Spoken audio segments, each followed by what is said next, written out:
मुंशी जी। हाँ मालिक। शिकार खेलते खेलते बहुत दूर निकल आए हैं। हाँ हाँ मालिक। और दोपहर भी होने को है, अब शरीर को बहुत थकान भी हो रही है।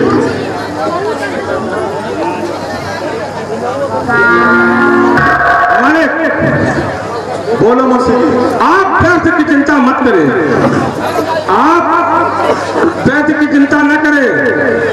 यहाँ पर कोई शिकार हाथ लगे या न लगे, किंतु जिस शिकार की जिम्मेदारी आपने मुझको दी थी, वो शिकार मेरे हाथों से बचकर निकल नहीं सकता। वाह मुंशी जी वाह। मालिक देखना, जब वो शिकार आपके सामने लाकर प्रस्तुत करूंगा तो आपकी जो यहाँ की थकान है सारी छूमंतर हो जाएगी। अरे मुंशी जी वाह मुंशी जी, आपने तो मेरा मन गदगद कर दिया। उस शिकार को जल्द से जल्द मेरे पास लेकर आओ, मैं तुम्हारी जेब असफियों से भर दूंगा। क्यों नहीं मालिक? मुंशी जी। हाँ मालिक। चलो आगे देखा जाए, शायद कोई शिकार हाथ लग जाए। ठीक है मालिक, चलिए। मोरा हीरा हेराएगा कचरे मार, मोरा हीरा हेराएगा कचरे मार, मोरा हीरा हेराएगा कचरे मार, मोरा हीरा हेराएगा।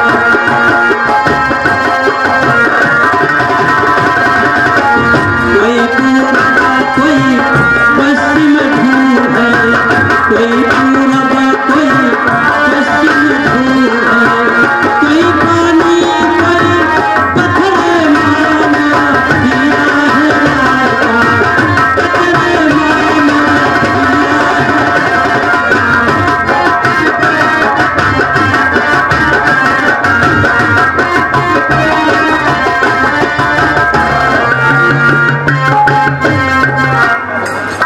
बहुत रमणीक जंगल है निर्मल मंद सुगंध पवन, बहती मन खुश करने वाली, निर्मल नैया की धार यहाँ बहती मन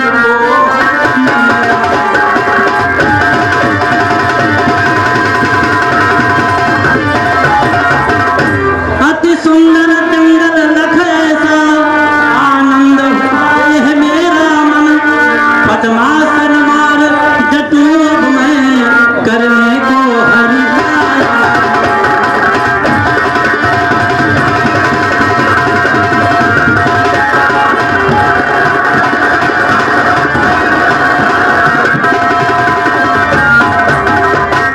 अरे ये दो नौजवान जंगल में भटक रहे हैं, चलते हैं इनसे मिलते हैं और बातें करते हैं। मोरा हीरा हेराएगा कचरे मार, मोरा हीरा हेराएगा कचरे मार, मोरा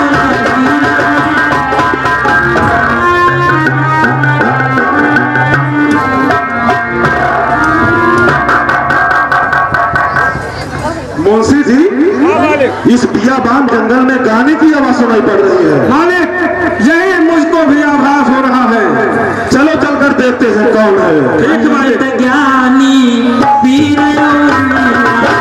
पंडित ज्ञानी पीर तीनों मरे हैं कचरे मार, मेरा हीरा हेराएगा कचरे मार, मेरा हीरा हेराएगा।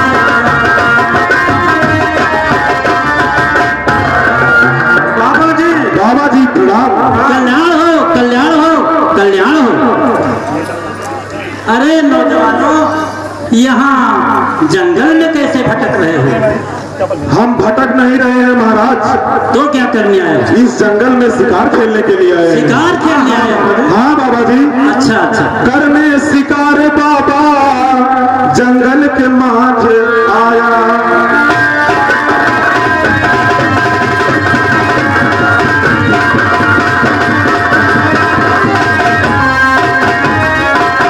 करने शिकार बाबा जंगल के माझे आया।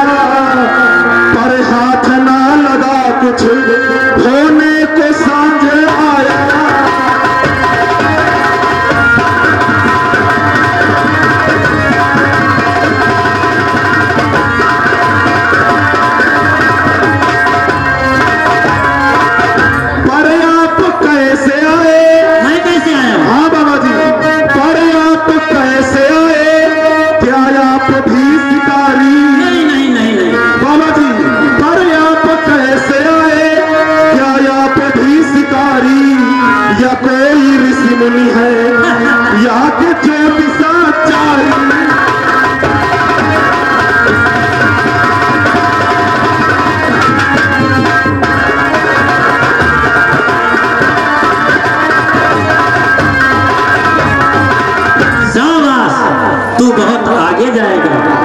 तेरी पारखी नजर है, तू पारखी है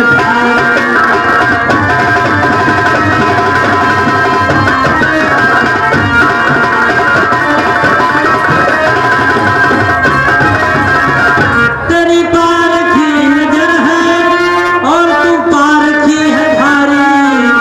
हाँ हाँ ऋषि मुनि हूँ और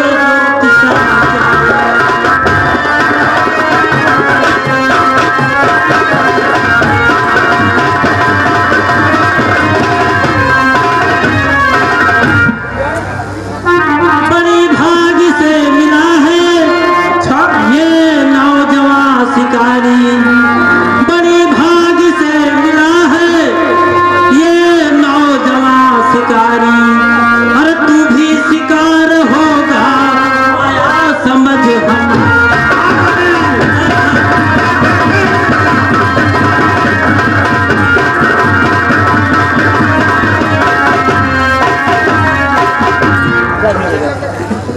बाबा जी, हाँ हाँ ये आप क्या कह रहे हैं? मैं सही कह रहा हूँ। और इससे कह रहे हैं आपको कुछ पता भी है? अरे नौजवान, तुम्हारा परिचय तुम कौन हो? मैंने तो बस मस्तक रेखा देखकर शक्ति का बयान कर दिया। तुम कौन हो, ये कौन है? अच्छा भाई, अब मैं चलता हूँ। रुको बाबा जी, ठहरिए बाबा जी ठहरिए। किसी बात को अबूझ पहेली की तरह अधर में छोड़कर न जाए। हाँ हाँ महाराज, आप इस तरह हम दोनों को बीच अंधकार और बीच में धार में छोड़कर ना जाएं। हाँ हाँ भगवान, आप मेरी मस्तक रेखा को देखकर संपूर्ण विवरण देने की कृपा करें। ब्यौरा कोई खास नहीं है, बस इतना है कि तुम्हारे ऐश्वर्य को एक बहुत छोटा व्यक्ति मिट्टी में मिला देगा जो तुम्हारी तुलना में शुभ ही नहीं होगा। बाबा जी, सही कह रहा हूँ। वो मेरे कोख का मिट्टी में मिलाएगा। बाबा जी, अच्छे को मैंने जमीन में छह में तलवा दिया, लेकिन आज तक मेरा कोई रोया टेढ़ा कर न सका। आज तक कोई ऐसा मिला ही नहीं। आज तक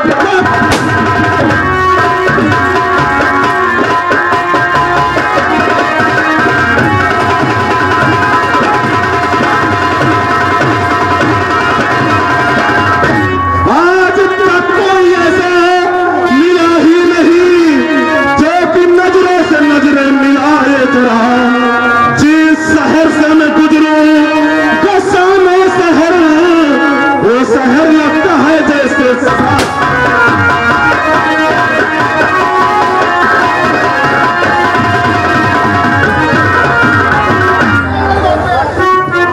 सुन अभिमानी नौजवान, एक से एक रणबांकुरे आ गए, एक से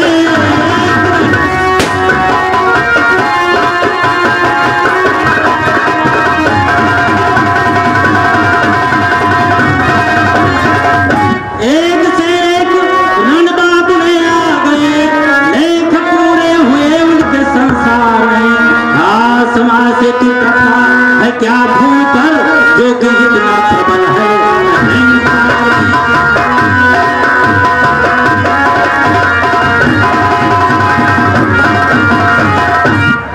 ये साधु जिस आत्मविश्वास से बोल रहा है, इससे तो यही मालूम पड़ता है कि इसे हस्त रेखा व मस्तक रेखा का अवश्य ज्ञान है। अतः इससे करना ठीक नहीं है, और जैसे भी हो सके पहला पिछलाकर सारा ज्ञान अर्जित कर लिया जाए, यही ठीक रहेगा। बाबा जी, आप हम दोनों को क्षमा करें। हम है अज्ञानी बालक महाराज जी, हम है अज्ञानी बालक महाराज जी। आप परिपूर्ण ज्ञानी है संसार।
है मेरे लिए, कितना की प्यारे लगते मुझे यार।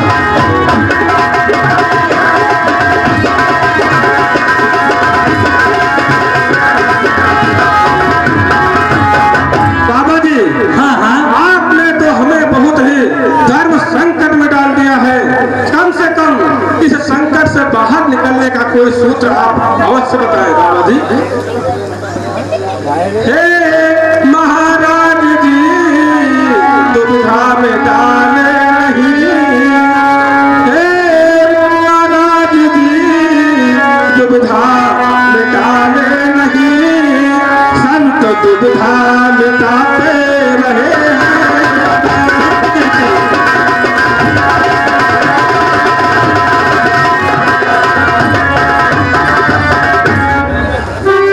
बाबा जी।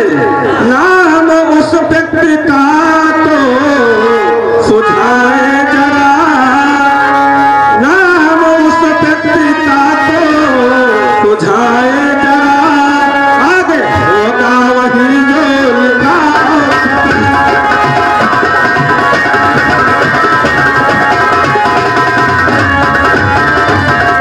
अरे काकुट, हाँ बाबा जी, मेरी बात ध्यान से सुन रहे हैं बाबा जी। नाम उसका बताना मुनासिब नहीं, नाम उसका बताना मुनासिब नहीं। नाम का पहला अक्षर बताए।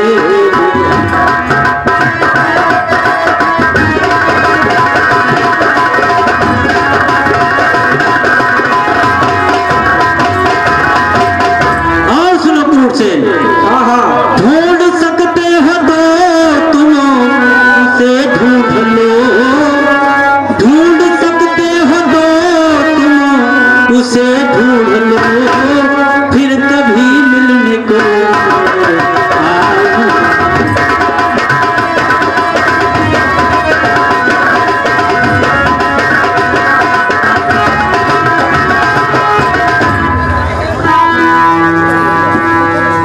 महाराज जी, चलो ठीक है, मुझे मंजूर है। भागते भूत की लंगोटी, कम से कम उस व्यक्ति के नाम का पहला अक्षर ही आप बताएं।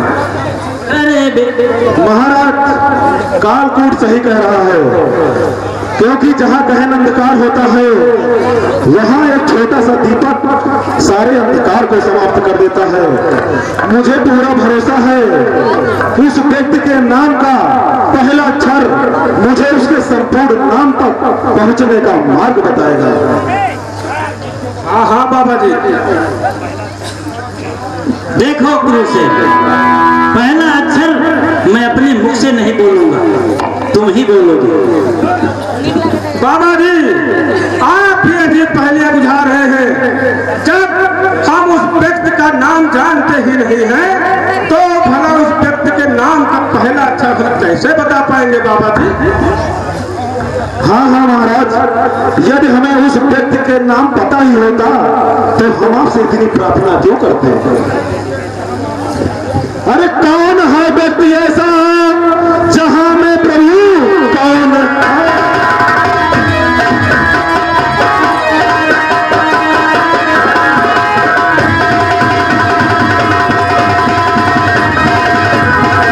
कौन है व्यक्ति ऐसा जहां में प्रभु जो किया पेट मेरा करेगा सही? है नहीं व्यक्ति ऐसा जहां में कई देख कर मुझको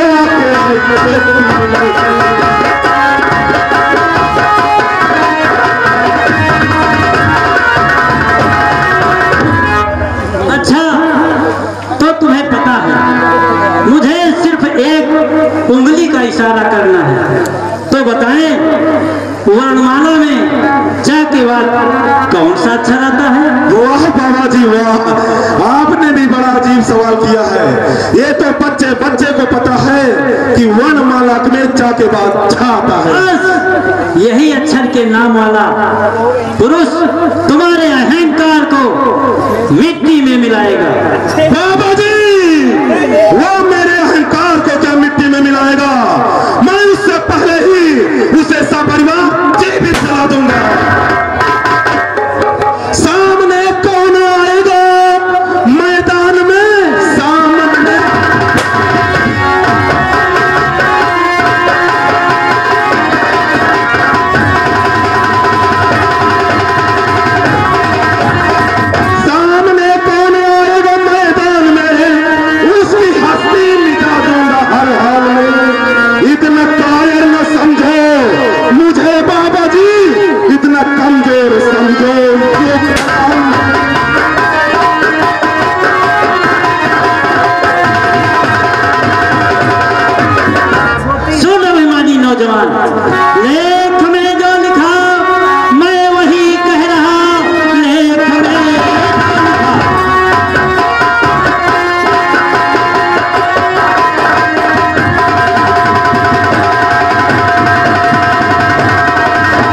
चेतावनी देना मेरा काम था, उस पर अमल करना तुम्हारा काम है। कल्याण हो, कल्याण हो। रसना नाम रटो दिन रात, रसना नाम रटो दिन रात, रटो दिन राती, रटो दिन राती, रटो दिन राती, रटो दिन राती, रसना नाम रटो दिन राती, रसना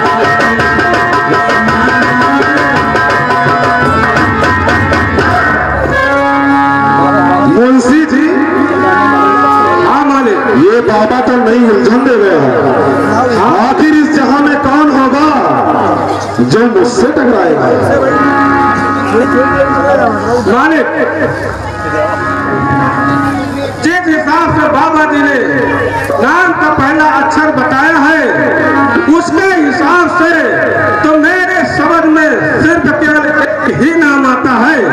कौन नाम? जो कि अक्षर से होता है किसान, क्षेत्रपाल, क्षेत्रपाल।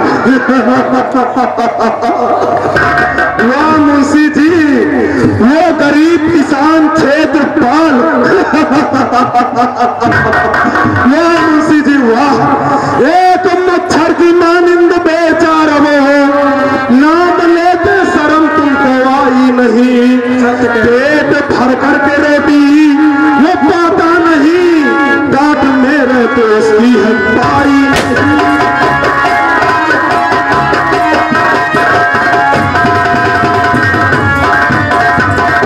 मालिक, एक साधु ने शिक्षा दिया है, अभी एक साधु ने शिक्षा।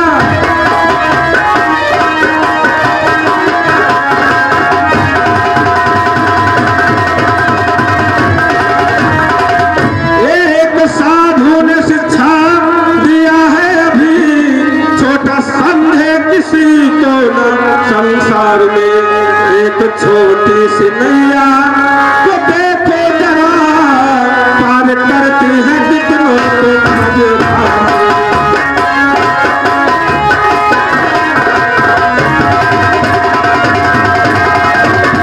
मुंशी जी, हाँ मालिक। छेद छोटा सा कर दो, नाव के पेंद में छेद छोटा।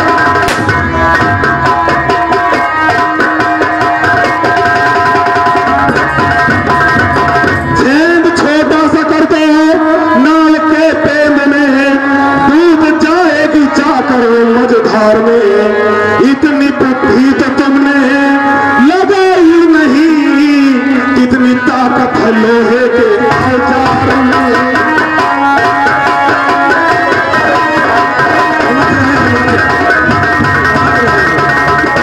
मुंशी जी, हाँ मालिक। अब बिना देरी किए हुए उस क्षेत्रपाल के झोपड़े से उसकी बेटी शांता को निकाल कर उसके झोपड़े में आग लगा दो। जोर से मालिक। लेकिन ध्यान रहे, ये काम रात में होना चाहिए, जब सब लोग सो रहे हों।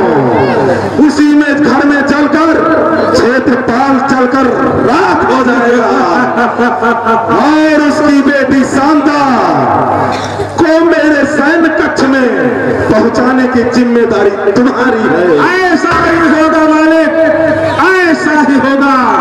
आप निश्चिंत होकर आराम करें। शाबाश मुंशी जी, शाबाश। चलिए मालिक, अब चलते हैं अपनी हवेली की ओर। हरे